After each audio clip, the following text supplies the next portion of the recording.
Max, if we have enough time, could you tell us a little bit about what you remember about the uprising?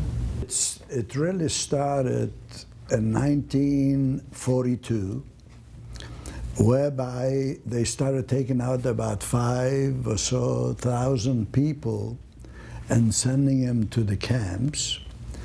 And everybody became fair game out of the ghetto. The youth really, like myself, became the backbone of the ghetto. And we would try to assume responsibility for the people that could not or would not do it because they were heads of the family and religious people.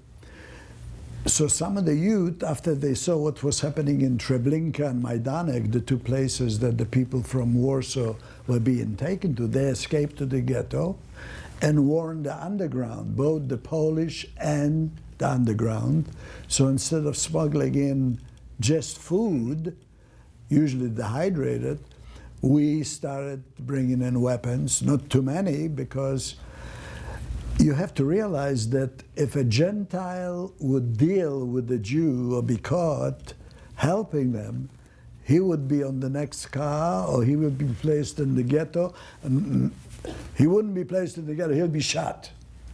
So a lot of people informed on each other that they were helping the Jews, but we were able to get some weaponry and some materials that could be converted in the ghetto. Now it started on April the 19th when there was a buildup outside the ghetto, and by that time we moved 3 times. By that time I lived on Platz Muranowski, and if you saw the streetcar, it had Muranowska and Leszno. My father's newspaper was on Leszno. We were next door to the headquarters on the underground without knowing it. But anyways, they came into our apartment, and I saw the first shot done from our apartment on the 4th floor on Platz, on Muranowska Square. But the way it was not in one spot, but it was in many places, in squads of kids, 15 to 25, 18 to 25, and simultaneously they started the fight. But what was little known, that Hitler's birthday was on the 20th. And what I remember, there was a General Stropp that was in charge of the Warsaw Ghetto fighting. And when he saw what was happening, every time the Germans tried to come in, they would be stopped, even with the tanks and all that, with Molotov cocktails and other means. So the only way he could stop it was around May 16th of that year, of 1943, by burning the ghetto with flamethrowers, bringing in a whole company of flamethrowers. And we were actually hiding in the basements because all the above ground temporary hiding places were destroyed by the fire. And the fire was heat like you wouldn't believe. People were blistering and the oxygen became short. Some of the basements became gravesides.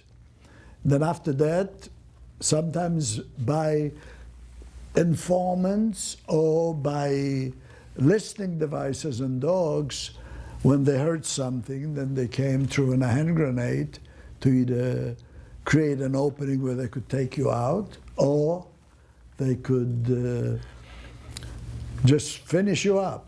That's how we were discovered and then searched. And then disrobed, like you saw in the picture, and searched in crevices of our body, and how do you say it, unisexually, you know, and there were many humiliations because the wall was in the middle, on the other side was the Aryan side, and people could look in and see what was happening, and you saw some smiling faces maybe, or some of the people drawing the drapes up and all that. But most of the time, if you wanted to survive, you were in the basement. So what I can tell you is that we were helping the underground to do it by smuggling in.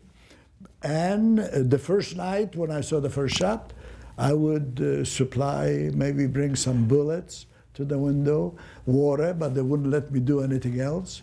And then they told me, get down, because the artillery started shooting at all the buildings that were still remaining. I hope that gives you a little bit of picture. Thank you. We only have time for one more Yeah. question. Do you think that in the world right now, do you think maybe anytime later there will be peace, just in general? What I can tell you is this. One-on-one, we are angels.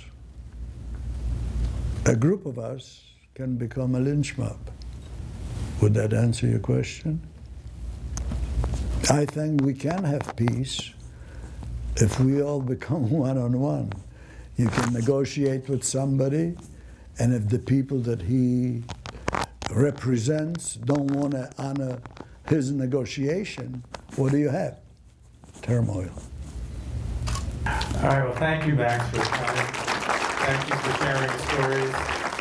Thank you for being vigilant, going wherever you go. And I'll repeat again, watch out for the bullies, become an upstander instead of a bystander, and please join the Holocaust Museum and also join the group here that brought you the picture, because we're all working for one effort to be able to answer his question. Yes, we will have peace sometimes in the world if we behave ourselves.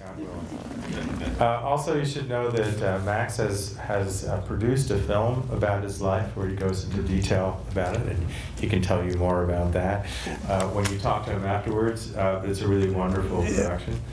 It will be available in the Holocaust Museum and at a fair price. At a fair price. Thank you. Before we leave, I want to bring down the folks who came from Texarkana. They have something to give to you, Max. These are our future leaders, and believe me, if they have anything to say, we will have peace. Well, you look like a nice, bright young man, and maybe you will lead us to peace. Somebody want to speak for the group? We all put our fingerprints on this to say, or it's our signature that we saw him, and it says we are your witness inside. So, Well, thank you very much. Thank you very much. I really appreciate it. You know, I didn't bring it in, but the reaction between me and the young people after I do some of that speaking is we kind of bond, and they see that some of us still possess a little bit of goodness. But I was in Auschwitz-Birkenau 2 years ago, and we marched from Auschwitz to Birkenau, and a young lady came over to me and handed a rock to me. And on the rock, on one side, was glued on little stones resembling the Star of David, and on the back she wrote a little poem to me and signed it.